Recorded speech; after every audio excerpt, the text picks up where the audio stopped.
O Grande Conflito. Capítulo 1. Predito o destino do mundo. Ah, se tu conhecesses também, ao menos neste teu dia, o que à tua paz pertence! Mas agora isto está encoberto aos teus olhos, porque dias virão sobre ti, em que os teus inimigos te cercarão de trincheiras, e te sitiarão, e te estreitarão de todas as bandas, e te derribarão, a ti e aos teus filhos que dentro de ti estiverem, e não deixarão em ti pedra sobre pedra, pois que não conheceste o tempo da tua visitação. Lucas 19, 42-44. Do cimo do Monte das Oliveiras, Jesus olhava sobre Jerusalém. Lindo e calmo era o cenário que diante dele se desdobrava. Era o tempo da Páscoa, e de todas as terras, os filhos de Jacó se haviam ali reunido para celebrar a grande festa nacional. Em meio de hortos e vinhedos, e declives verdejantes juncados das tendas dos peregrinos, erguiam-se as colinas terraplanadas, os majestosos palácios e os maciços baluartes da capital de Israel. A filha de Sião parecia dizer em seu orgulho: estou assentada como rainha e não verei o pranto.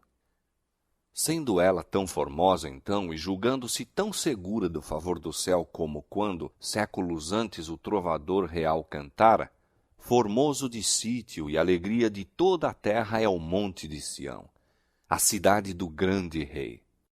Bem à vista estavam os magnificentes edifícios do templo. Os raios do sol poente iluminavam a brancura de neve de suas paredes de mármore e punham reflexos no portal de ouro, na torre e pináculo. Qual perfeição da formosura! Levantava-se ele como o orgulho da nação judaica. Que filho de Israel poderia contemplar aquele cenário sem um estremecimento de alegria e admiração? Entretanto, pensamentos muito diversos ocupavam a mente de Jesus. Quando ia chegando, vendo a cidade, chorou sobre ela. Por entre o universal regozijo de sua entrada triunfal, enquanto se agitavam ramos de palmeiras, enquanto alegres hosanas despertavam ecos nas colinas, e milhares de vozes o aclamavam rei, o Redentor do mundo achava-se oprimido por súbita e misteriosa tristeza. Ele, o Filho de Deus, o prometido de Israel, cujo poder vencera a morte e do túmulo chamara a seus cativos, estava em pranto, não em consequência de uma mágoa comum, senão de agonia intensa e irreprimível. Suas lágrimas não eram por si mesmo, posto que bem soubesse para onde seus passos o levariam. Diante dele jazia o Getsêmani, cenário de sua próxima agonia. Estava também à vista a porta das ovelhas, através da qual durante séculos tinham sido conduzidas as vítimas para o sacrifício e que se lhe deveria abrir quando fosse, como um cordeiro, levado ao matadouro. Não muito distante estava o Calvário, o local da crucifixão. Sobre o caminho que Cristo logo deveria trilhar, cairia o terror de grandes trevas ao fazer ele de sua alma uma oferta pelo pecado. Todavia, não era a contemplação destas cenas que lançava sobre ele aquela sombra em tal hora de alegria. Nenhum sinal de sua própria angústia sobre-humana nublava aquele espírito abnegado. Chorava pela sorte dos milhares de Jerusalém, por causa da cegueira e impenitência daqueles que ele viera abençoar e salvar. A história de mais de 1000 anos do favor especial de Deus e de seu cuidado protetor manifestos ao povo escolhido estava patente aos olhos de Jesus. Ali estava o Monte Moriá, onde o filho da promessa, como vítima submissa, havia sido ligado ao altar, emblema da oferenda do Filho de Deus. Ali, o concerto de bênçãos e a gloriosa promessa messiânica tinham sido confirmados ao Pai dos crentes. Ali as chamas do sacrifício, ascendendo da ira de Ornã para o céu, haviam desviado a espada do anjo destruidor, símbolo apropriado do sacrifício e mediação do Salvador em prol do homem culpado.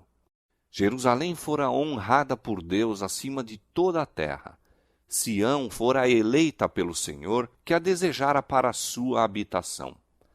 Ali, durante séculos, santos profetas haviam proferido mensagens de advertência. Sacerdotes ali haviam agitado os turíbulos, e a nuvem de incenso com as orações dos adoradores subira perante Deus.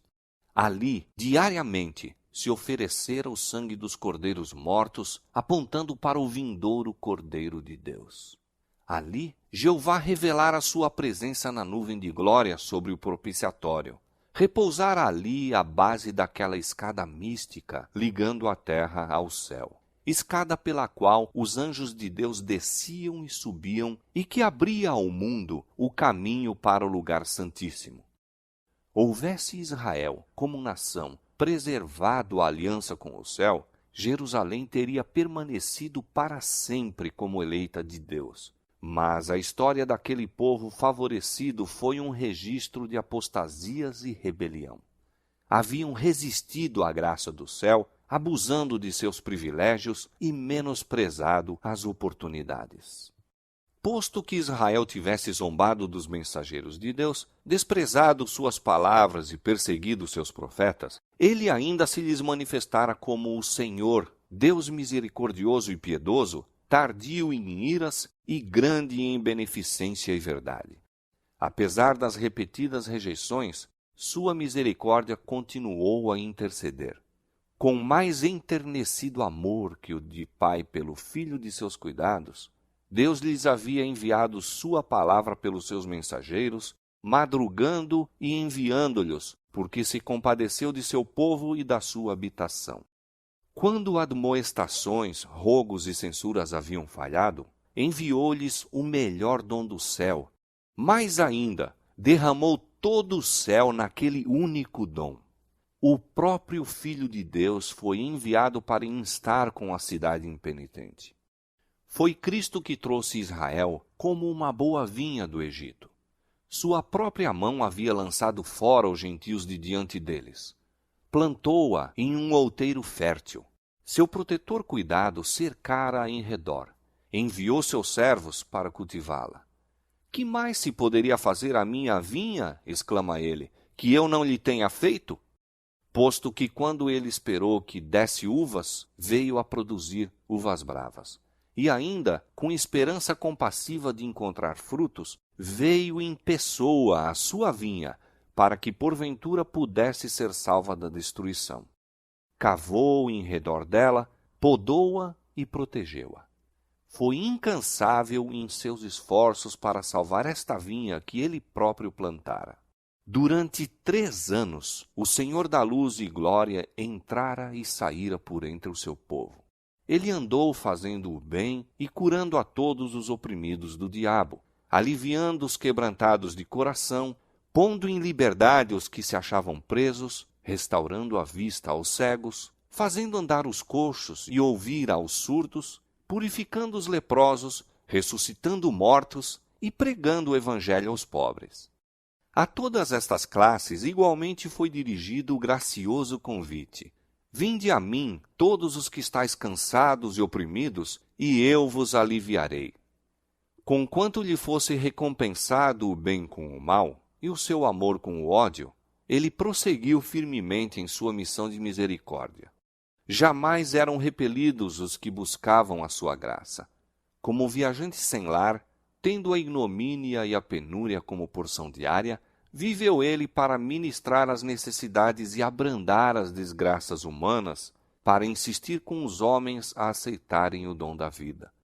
As ondas de misericórdia, rebatidas por aqueles corações obstinados, retornavam em uma vaga mais forte de terno e inexprimível amor. Mas Israel se desviara de seu melhor amigo e único auxiliador. Os rogos de seu amor haviam sido desprezados, seus conselhos repelidos, ridicularizadas suas advertências. A hora de esperança e perdão passava-se rapidamente.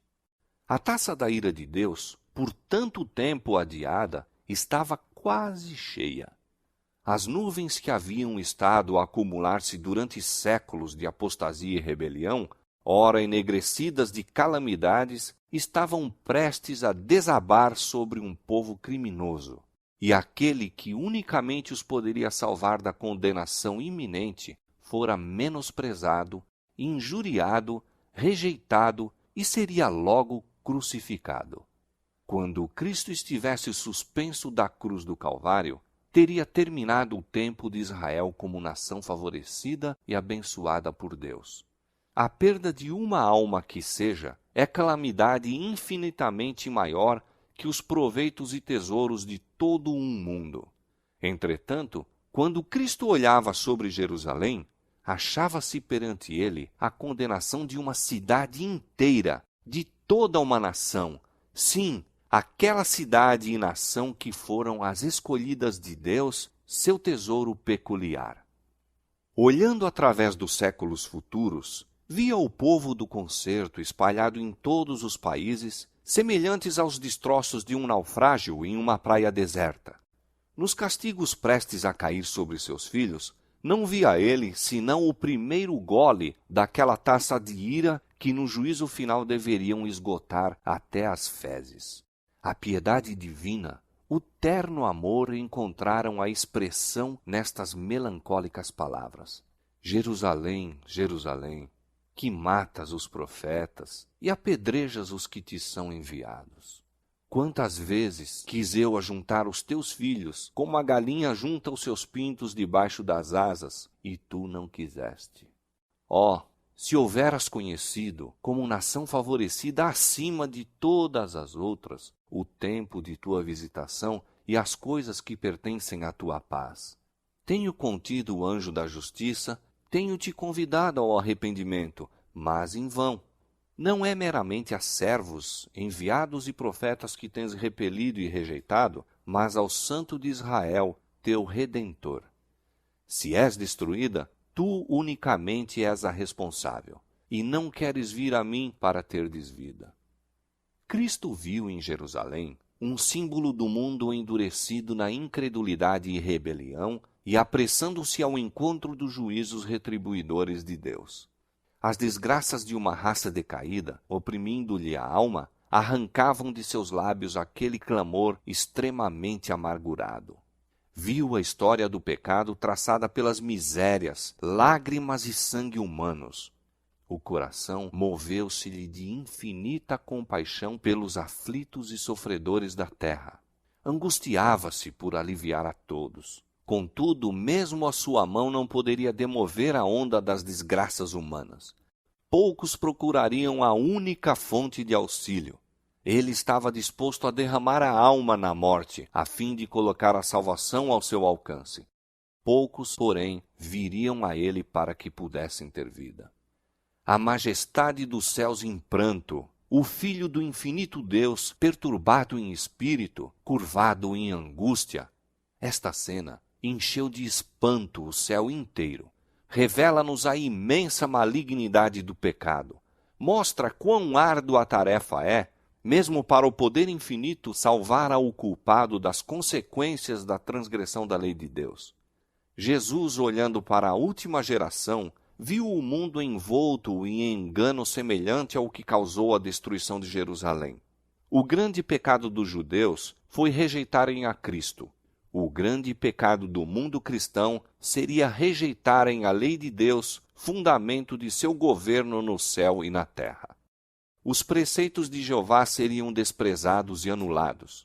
Milhões na servidão do pecado, escravos de Satanás, condenados a sofrer a segunda morte, recusar-se-iam a escutar as palavras de verdade no dia de sua visitação. Terrível cegueira, estranha presunção.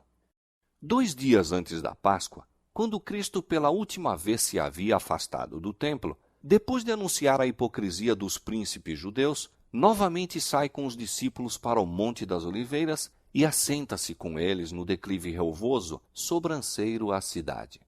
Mais uma vez contempla seus muros, torres e palácios. Mais uma vez se lhe depara o templo em seu deslumbrante esplendor, qual diadema de beleza a coroar o monte sagrado. 1000 anos antes, o salmista engrandecera o favor de Deus para com Israel, fazendo da casa sagrada deste a sua morada. Em Salém está o seu tabernáculo, e a sua morada em Sião. Elegeu a tribo de Judá, o monte de Sião, que ele amava, e edificou o seu santuário como aos lugares elevados. O primeiro templo fora erigido durante o período mais próspero da história de Israel. Grandes armazenamentos de tesouros para este fim haviam sido acumulados pelo rei Davi e a planta para sua construção fora feita por inspiração divina. Salomão, o mais sábio dos monarcas de Israel, completara a obra. Este templo foi o edifício mais magnificente que o mundo já viu. Contudo, o Senhor declarou pelo profeta Ageu, relativamente ao segundo templo: a glória desta última casa será maior do que a da primeira. Farei tremer todas as nações, e virá o desejado de todas as nações, e encherei esta casa de glória, diz o Senhor dos Exércitos. Depois da destruição do templo por Nabucodonosor, foi reconstruído aproximadamente 500 anos antes do nascimento de Cristo por um povo que de um longo cativeiro voltara a um país devastado e quase deserto. Havia então entre eles homens idosos que tinham visto a glória do templo de Salomão e que choraram junto aos alicerces do novo edifício porque devesse ser tão inferior ao antecedente. O sentimento que prevalecia é vividamente descrito pelo profeta. Quem há entre vós que, tendo ficado, viu esta casa na sua primeira glória? E como a vedes agora? Não é esta como nada em vossos olhos, comparada com aquela? Então foi feita a promessa de que a glória desta última casa seria maior do que a da anterior. Mas o segundo templo não igualou o primeiro em esplendor, tampouco foi consagrado pelos visíveis sinais da presença divina que o primeiro tivera. Não houve manifestação de poder sobrenatural para assinalar sua dedicação. Nenhuma nuvem de glória foi vista a encher o santuário recém-erigido. Nenhum fogo do céu desceu para consumir o sacrifício sobre o altar. O Shequiná não mais habitava entre os querubins no lugar santíssimo. A arca, o propiciatório, as tábuas do testemunho não mais deviam encontrar-se ali. Nenhuma voz ecoava do céu para tornar conhecida ao sacerdote inquiridor a vontade de Jeová. Durante séculos, os judeus em vão se haviam esforçado por mostrar que a promessa de Deus feita por Ageu se cumprira. Entretanto, o orgulho e a incredulidade lhes cegavam a mente ao verdadeiro sentido das palavras do profeta. O segundo templo não foi honrado com a nuvem de glória de Jeová, mas com a presença viva daquele em quem habita corporalmente a plenitude da divindade, que foi o próprio Deus manifesto em carne. O desejado de todas as nações havia em verdade chegado a seu templo quando o homem de Nazaré ensinava e curava nos pátios sagrados.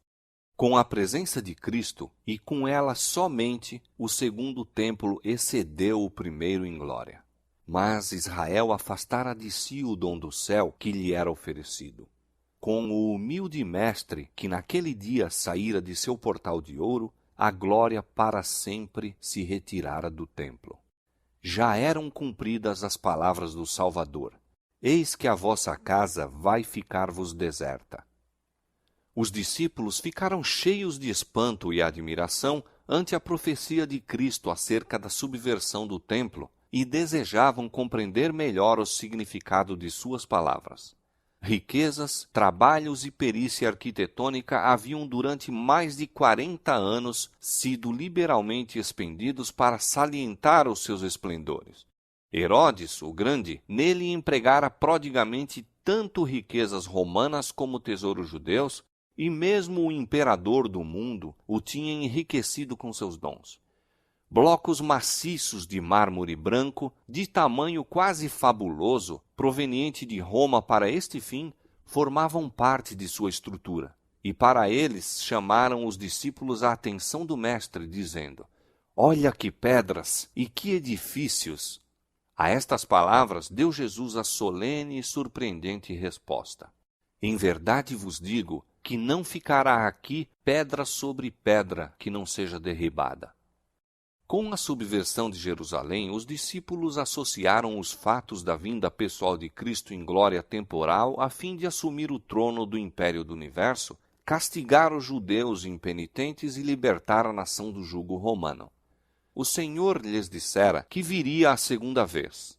Daí, com a menção do juízo sobre Jerusalém, volveram o pensamento para aquela vinda, e, como estivessem reunidos em torno do Salvador sobre o Monte das Oliveiras, perguntaram: quando serão essas coisas, e que sinal haverá da tua vinda e do fim do mundo? O futuro estava misericordiosamente velado aos discípulos. Houvessem eles, naquela ocasião, compreendido perfeitamente os dois terríveis fatos, os sofrimentos e morte do Redentor e a destruição de sua cidade e templo, teriam sido dominados pelo terror. Cristo apresentou diante deles um esboço dos importantes acontecimentos a ocorrerem antes do final do tempo. Suas palavras não foram então completamente entendidas, mas a significação ser-lhes-ia revelada quando seu povo necessitasse da instrução nelas dada. A profecia que ele proferiu era dupla em seu sentido. Ao mesmo tempo em que prefigurava a destruição de Jerusalém, representava igualmente os terrores do último grande dia. Jesus declarou aos discípulos que o escutavam os juízos que deveriam cair sobre o apóstata Israel e especialmente o castigo retribuidor que lhe sobreviria por sua rejeição e crucifixão do Messias. Sinais inequívocos procederiam à terrível culminação. A hora temida viria súbita e celeremente, e o Salvador advertiu a seus seguidores: quando, pois, virdes que a abominação da desolação de que falou o profeta Daniel está no lugar santo, quem lê, entenda, então os que estiverem na Judéia fujam para os montes. Quando os símbolos idolátricos dos romanos fossem erguidos em terra santa, a qual ia um pouco além dos muros da cidade, então os seguidores de Cristo deveriam achar segurança na fuga. Quando fosse visto o sinal de aviso, os que desejavam escapar não deveriam demorar-se. Por toda a terra da Judéia, bem como em Jerusalém mesmo, o sinal para a fuga deveria ser imediatamente obedecido. Aquele que acaso estivesse no telhado não deveria descer à casa, mesmo para salvar os tesouros mais valiosos. Os que estivessem trabalhando nos campos ou nos vinhedos não deveriam tomar tempo para voltar a fim de apanhar a roupa exterior, posta de lado enquanto estavam a labutar no calor do dia. Não deveriam hesitar um instante para que não fossem apanhados pela destruição geral. No reinado de Herodes, Jerusalém não só havia sido grandemente embelezada, mas pela ereção de torres, muralhas e fortalezas, em acréscimo à força natural de sua posição, tornara-se aparentemente inexpugnável. Aquele que nesse tempo houvesse publicamente predito sua destruição, teria sido chamado, como Noé em sua época, doido alarmista. Mas Cristo dissera: o céu e a terra passarão, mas as minhas palavras não hão de passar. Por causa de seus pecados, foi anunciada a ira contra Jerusalém, e sua pertinaz incredulidade selou-lhe a sorte. O Senhor tinha declarado pelo profeta Miqueias: ouvi agora isto, vós, chefes da casa de Jacó, e vós, maiorais da casa de Israel, que abominais o juízo e perverteis tudo o que é direito, edificando a Sião com sangue e a Jerusalém com injustiça. Os seus chefes dão as sentenças por presentes, e os seus sacerdotes ensinam por interesse, e os seus profetas adivinham por dinheiro, e ainda encostam ao Senhor, dizendo: não está o Senhor no meio de nós? Nenhum mal nos sobrevirá. Estas palavras descreviam fielmente os habitantes de Jerusalém, corruptos e possuídos de justiça própria, pretendendo, embora observar rigidamente os preceitos da lei de Deus, estavam transgredindo todos os seus princípios. Odiavam a Cristo porque a sua pureza e santidade lhes revelavam a iniquidade própria, e acusavam-no de ser a causa de todas as angústias que lhes tinham sobrevido em consequência de seus pecados. Posto que soubessem não ter ele pecado, declararam que sua morte era necessária para a segurança deles como nação. Se o deixarmos assim, disseram os chefes dos judeus, todos crerão nele, e virão os romanos e tirar-nos-ão o nosso lugar e a nação. Se Cristo fosse crucificado, eles poderiam uma vez mais se tornar um povo forte e unido. Assim raciocinavam e concordavam com a decisão de seu sumo sacerdote de que seria melhor morrer um homem do que perecer toda a nação. Assim, os dirigentes judeus edificaram a Sião com sangue e a Jerusalém com injustiça. E além disso, ao mesmo tempo em que mataram seu Salvador porque lhes reprovava os pecados, tal era a sua justiça própria que se consideravam como o povo favorecido de Deus e esperavam que o Senhor os livrasse dos inimigos. Portanto, continuou o profeta, por causa de vós, Sião será lavrada como um campo e Jerusalém se tornará em montões de pedras e o monte desta casa em lugares altos de um bosque. Durante quase 40 anos depois que a condenação de Jerusalém foi pronunciada por Cristo mesmo, retardou o Senhor os seus juízos sobre a cidade e nação. Maravilhosa foi a longanimidade de Deus para com os que lhe rejeitaram o Evangelho e assassinaram o Filho. A parábola da árvore infrutífera representava o trato de Deus para com a nação judaica. Fora dada a ordem: corta! Porque ocupa ainda a terra inutilmente? Mas a misericórdia divina poupara ainda um pouco de tempo. Muitos havia ainda dentre os judeus que eram ignorantes quanto ao caráter e obra de Cristo, e os filhos não haviam gozado das oportunidades, nem recebido a luz que seus pais tinham desprezado. Mediante a pregação dos apóstolos e de seus cooperadores, Deus faria com que a luz resplandecesse sobre eles. Ser-lhes-ia permitido ver como a profecia se cumprira não somente no nascimento e vida de Cristo, mas também em sua morte e ressurreição. Os filhos não foram condenados pelos pecados dos pais. Quando, porém, conhecedores de toda a luz dada a seus pais, os filhos rejeitaram mesmo a que lhes fora concedida a mais, tornaram-se participantes dos pecados daqueles e encheram a medida de sua iniquidade. A longanimidade de Deus para com Jerusalém apenas confirmou os judeus em sua obstinada impenitência. Em seu ódio e crueldade para com os discípulos de Jesus, rejeitaram o último oferecimento de misericórdia. Afastou Deus então deles a proteção, retirando o poder com que restringia a Satanás e seus anjos, de maneira que a nação ficou sob o controle do chefe que haviam escolhido. Seus filhos tinham desdenhado a graça de Cristo, que os teria habilitado a subjugar seus maus impulsos, e agora estes se tornaram os vencedores. Satanás suscitou as mais violentas e vis paixões da alma. Os homens não raciocinavam. Achavam-se fora da razão, dirigidos pelo impulso e cega raiva. Tornaram-se satânicos em sua crueldade.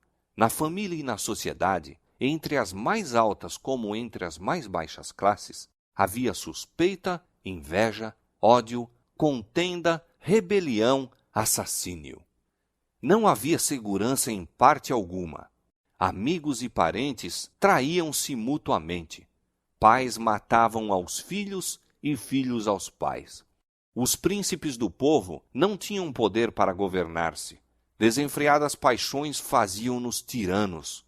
Os judeus haviam aceitado falso testemunho para condenar o inocente Filho de Deus. Agora as falsas acusações tornavam insegura sua própria vida. Pelas suas ações, durante muito tempo tinham estado a dizer: fazei que deixe de estar o Santo de Israel perante nós. Agora, seu desejo foi satisfeito. O temor de Deus não mais os perturbaria. Satanás estava à frente da nação e as mais altas autoridades civis e religiosas estavam sob o seu domínio. Os chefes das facções oponentes, por vezes, se uniam para saquear e torturar suas desgraçadas vítimas e novamente caíam sobre as forças uns dos outros, fazendo impiedosa matança. Mesmo a santidade do templo não lhes refreava a horrível ferocidade. Os adoradores eram assassinados diante do altar e o santuário contaminava-se com corpos de mortos. No entanto, em sua cega e blasfema presunção, os instigadores desta obra infernal publicamente declaravam que não tinham receio de que Jerusalém fosse destruída, pois era a própria cidade de Deus. A fim de estabelecer mais firmemente seu poder, subornaram profetas falsos para proclamar, mesmo enquanto as legiões romanas estavam sitiando o templo, que o povo devia aguardar o livramento de Deus. Afinal, as multidões apegaram-se firmemente à crença de que o Altíssimo interviria para a derrota de seus adversários. Israel, porém, havia desdenhado a proteção divina e agora não tinha defesa. Infeliz Jerusalém, despedaçada por dissensões internas, com o sangue de seus filhos, mortos pelas mãos uns dos outros, a tingir de carmesim suas ruas, enquanto hostis exércitos estrangeiros derribavam suas fortificações e lhes matavam os homens de guerra. Todas as predições feitas por Cristo relativas à destruição de Jerusalém cumpriram-se à letra. Os judeus experimentaram a verdade de suas palavras de advertência. Com a medida com que tiverdes medido, vos hão de medir a vós. Apareceram sinais e prodígios prenunciando desastre e condenação. Ao meio da noite, uma luz sobrenatural resplandeceu sobre o templo e o altar. Sobre as nuvens, ao pôr do sol, desenhavam-se carros e homens de guerra reunindo-se para a batalha. Os sacerdotes que ministravam à noite no santuário aterrorizavam-se com sons misteriosos. A terra tremia e ouvia-se multidão de vozes a clamar: "Partamos daqui!" A grande porta oriental, tão pesada que dificilmente podia ser fechada por uns 20 homens e que se achava segura por imensas barras de ferro, fixas profundamente no pavimento de pedra sólida, abriu-se à meia-noite, independente de qualquer agente visível. Durante 7 anos, um homem esteve a subir e descer as ruas de Jerusalém, declarando as desgraças que deveriam sobrevir à cidade. De dia e de noite cantava ele funebremente. Uma voz do Oriente, uma voz do Ocidente, uma voz dos 4 ventos, uma voz contra Jerusalém e contra o templo, uma voz contra os noivos e as noivas, uma voz contra o povo. Este ser estranho foi preso e açoitado, mas nenhuma queixa lhe escapou dos lábios. Aos insultos e maus tratos respondia somente: "Ai, ai de Jerusalém! Ai, ai dos habitantes dela!" Seu clamor de aviso não cessou senão quando foi morto no cerco que havia predito. Nenhum cristão pereceu na destruição de Jerusalém. Cristo fizera a seus discípulos o aviso, e todos os que creram em suas palavras aguardaram o sinal prometido. "Quando virdes Jerusalém cercada de exércitos", disse Jesus, "sabei que é chegada a sua desolação. Então os que estiverem na Judéia, fujam para os montes, os que estiverem no meio da cidade saiam." Depois que os romanos, sob Sestio, cercaram a cidade, inesperadamente abandonaram o cerco quando tudo parecia favorável a um ataque imediato. Os sitiados, perdendo a esperança de poder resistir, estavam a ponto de se entregar quando o general romano retirou suas forças sem a mínima razão aparente. Entretanto, a misericordiosa providência de Deus estava dirigindo os acontecimentos para o bem de seu próprio povo. O sinal prometido fora dado aos cristãos expectantes e agora se proporcionou a todos oportunidade para obedecer ao aviso do Salvador. Os acontecimentos foram encaminhados de tal maneira que nem judeus nem romanos impediram a fuga dos cristãos. Com a retirada de Sestio, os judeus, fazendo uma surtida de Jerusalém, foram ao encalço de seu exército que se afastava. E enquanto ambas as forças estavam assim completamente empenhadas em luta, os cristãos tiveram ensejo de deixar a cidade. Nesta ocasião, o território também se havia desembaraçado de inimigos que poderiam ter se esforçado para lhes interceptar a passagem. Na ocasião do cerco, os judeus estavam reunidos em Jerusalém para celebrar a festa dos tabernáculos, e assim os cristãos em todo o país puderam escapar sem ser molestados. Imediatamente fugiram para um lugar de segurança, a cidade de Pela, na terra de Pérea, além do Jordão. As forças judaicas, perseguindo Acéstio e seu exército, caíram sob sua retaguarda com tal ferocidade que o ameaçaram de destruição total. Foi com grande dificuldade que os romanos conseguiram efetuar a retirada. Os judeus escaparam quase sem perdas e, com seus despojos, voltaram em triunfo para Jerusalém. No entanto, este êxito aparente apenas lhes acarretou males. Inspirou-lhes aquele espírito de pertinaz resistência aos romanos que celeremente trouxe indescritível desgraça sobre a cidade sentenciada. Terríveis foram as calamidades que caíram sobre Jerusalém quando o cerco foi reassumido por Tito. A cidade foi assaltada na ocasião da Páscoa, quando milhões de judeus estavam reunidos dentro de seus muros. Suas provisões de víveres, que a serem cuidadosamente preservadas teriam suprido os habitantes durante anos, tinham sido previamente destruídas pela rivalidade e vingança das facções contendoras, e agora experimentaram todos os horrores da morte e a fome. Uma medida de trigo era vendida por 1 talento. Tão atrozes eram as consequências da fome que homens roíam o couro de seus cinturões e sandálias e a cobertura de seus escudos. Numerosas pessoas saíam da cidade à noite furtivamente para apanhar plantas silvestres que cresciam fora dos muros da cidade, se bem que muitos fossem agarrados e mortos com severas torturas. E muitas vezes os que voltavam em segurança eram roubados naquilo que haviam rebuscado com tão grande perigo. As mais desumanas torturas eram infligidas pelos que se achavam no poder a fim de extorquir do povo atingido pela necessidade os últimos e escassos suprimentos que poderiam ter escondido. E tais crueldades eram frequentemente praticadas por homens que se achavam, aliás, bem alimentados e que simplesmente estavam desejosos de acumular um depósito de provisões para o futuro. Milhares pereceram pela fome e pela peste. A afeição natural parecia ter desaparecido. Maridos roubavam de sua esposa e esposas de seu marido.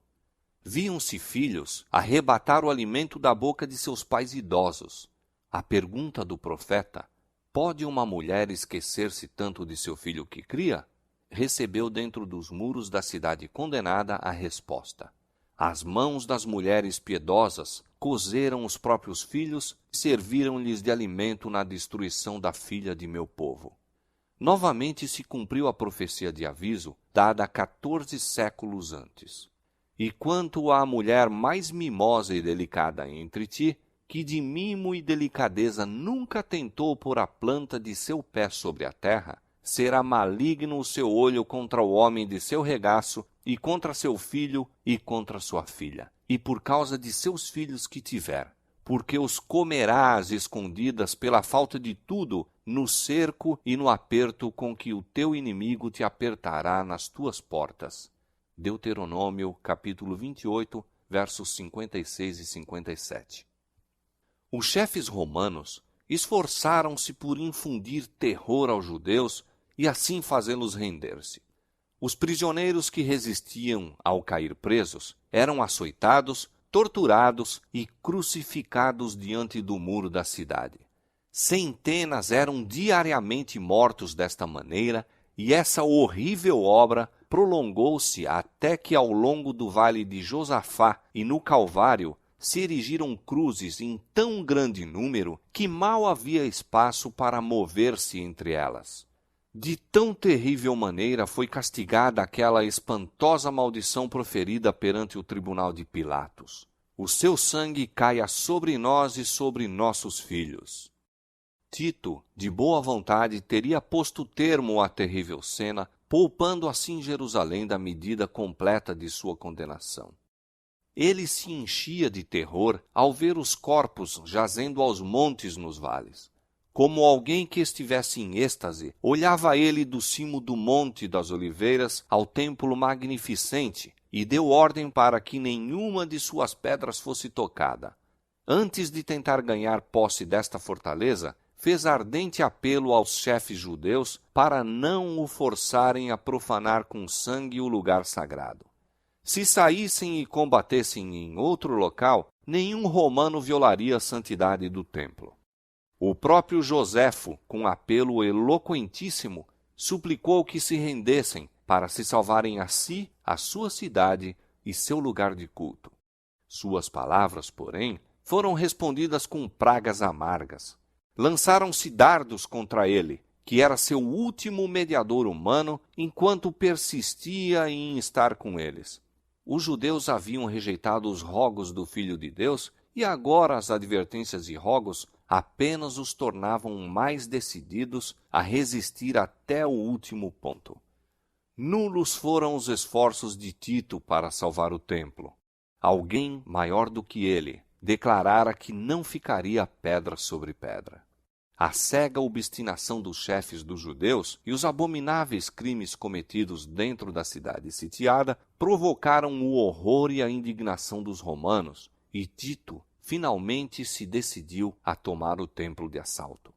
Resolveu, contudo, que, sendo possível, deveria o mesmo ser salvo da destruição. Mas suas ordens foram desatendidas. Depois que ele se retirara para sua tenda à noite, os judeus, saindo repentinamente do templo, atacaram fora os soldados. Na luta, um soldado arremessou um facho através de uma abertura no pórtico e imediatamente as salas revestidas de cedro em redor da casa sagrada se acharam em chamas. Tito precipitou-se para o local, seguido de seus generais e legionários, e ordenou aos soldados que apagassem as labaredas. Suas palavras não foram atendidas. Em sua fúria, os soldados lançaram tochas ardentes nas salas contíguas ao templo e, com a espada, assassinavam em grande número os que ali tinham procurado refúgio. O sangue corria como água pelas escadas do templo abaixo.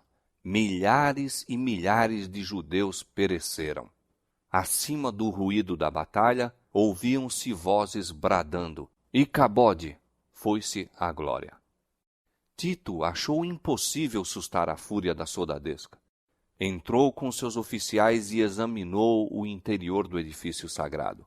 O esplendor encheu-os de admiração, e como as chamas não houvessem ainda penetrado no lugar santo, fez um último esforço para salvá-lo. E, apresentando-se-lhes repentinamente, de novo exortou os soldados a deterem a marcha da conflagração. O centurião Liberalis esforçou-se por impor obediência a seu estado-maior, mas o próprio respeito para com o imperador cedeu lugar à furiosa animosidade contra os judeus, ao excitamento feroz da batalha e à esperança insaciável do saque. Os soldados viam tudo em redor deles resplandecendo de ouro, que fulgurava deslumbrantemente à luz sinistra das chamas. Supunham que incalculáveis tesouros estivessem acumulados no santuário. Um soldado, sem ser percebido, arrojou uma tocha acesa por entre os gonzos da porta. O edifício todo, em um momento, ficou em chamas. O denso fumo e o fogo obrigaram os oficiais a retirar-se, e o nobre edifício foi abandonado à sua sorte. Era um espetáculo pavoroso aos romanos. E que seria ele para os judeus? Todo o cimo da colina que dominava a cidade chamejava como um vulcão. Um após outro caíram os edifícios com tremendo fragor e foram absorvidos pelo ígneo abismo. Os tetos de cedro assemelhavam-se a lençóis de fogo.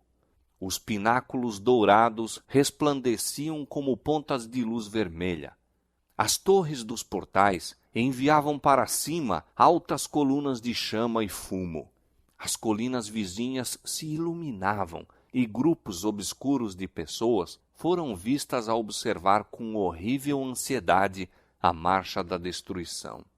Os muros e pontos elevados da cidade alta ficaram repletos de rostos, alguns pálidos, com a agonia do desespero, outros com a expressão irada, a ameaçar uma vingança inútil. As aclamações da soldadesca romana, enquanto corriam de uma para outra parte, e o gemido dos rebeldes que estavam perecendo nas chamas, misturavam-se com o rugido da conflagração e o rumor trovejante do madeiramento que caía. Os ecos das montanhas respondiam ou traziam de volta os gritos do povo nos pontos elevados. Ao longo de todo o muro ressoavam alaridos e prantos. Homens que estavam a expirar pela fome reuniam sua força restante para proferir um grito de angústia e desolação. O morticínio do lado de dentro era até mais terrível do que o espetáculo visto fora. Homens e mulheres, velhos e moços, rebeldes e sacerdotes, os que combatiam e os que imploravam misericórdia, eram retalhados em indiscriminada carnificina. O número de mortos excedeu ao dos matadores. Os legionários tiveram que trepar sobre os montes de cadáveres para prosseguir na obra de extermínio. Depois da destruição do templo, a cidade inteira logo caiu nas mãos dos romanos. Os chefes dos judeus abandonaram as torres inexpugnáveis e Tito as achou desertas. Contemplou-as com espanto e declarou que Deus lhes havia entregue em suas mãos, pois engenho algum, ainda que poderoso, poderia ter prevalecido contra aquelas estupendas ameias. Tanto a cidade como o templo foram arrasados até aos fundamentos, e o terreno em que se erguia a casa sagrada foi lavrado como um campo. No cerco e morticínio que se seguiram, pereceram mais de 1 milhão de pessoas. Os sobreviventes foram levados como escravos, como tais vendidos, arrastados a Roma para brilhantar a vitória do vencedor, lançados às feras nos anfiteatros ou dispersos por toda a terra como vagabundos sem lar. Os judeus haviam forjado seus próprios grilhões. Eles mesmos encheram a taça da vingança. Na destruição completa que lhes sobreveio como nação e em todas as desgraças que os acompanharam depois de dispersos, não estavam senão recolhendo a colheita que suas próprias mãos semearam. Diz o profeta: para tua perda, ó Israel, te rebelaste contra mim. Pelos teus pecados tens caído. Seus sofrimentos são muitas vezes representados como sendo castigo a eles infligido por decreto direto da parte de Deus. É assim que o grande enganador procura esconder sua própria obra.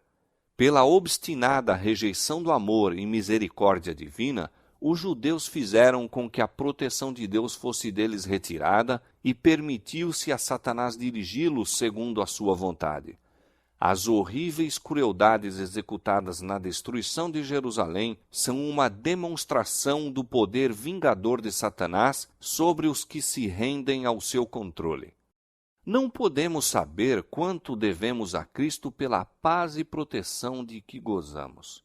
É o poder de Deus que impede que a humanidade passe completamente para o domínio de Satanás. Os desobedientes e ingratos têm grande motivo de gratidão pela misericórdia e longanimidade de Deus, que contém o cruel e pernicioso poder do maligno. Quando, porém, os homens passam os limites da clemência divina, a restrição é removida. Deus não fica em relação ao pecador como executor da sentença contra a transgressão, mas deixa entregues a si mesmos os que rejeitam sua misericórdia para colherem aquilo que semearam. Cada raio de luz rejeitado, cada advertência desprezada ou desatendida, cada paixão contemporizada, cada transgressão da lei de Deus é uma semente lançada, a qual produz infalível colheita.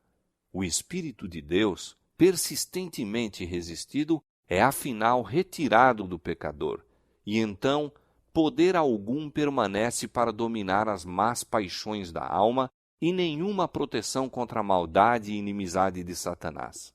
A destruição de Jerusalém constitui tremenda e solene advertência a todos os que estão tratando levianamente com os oferecimentos da graça divina e resistindo aos rogos da misericórdia de Deus.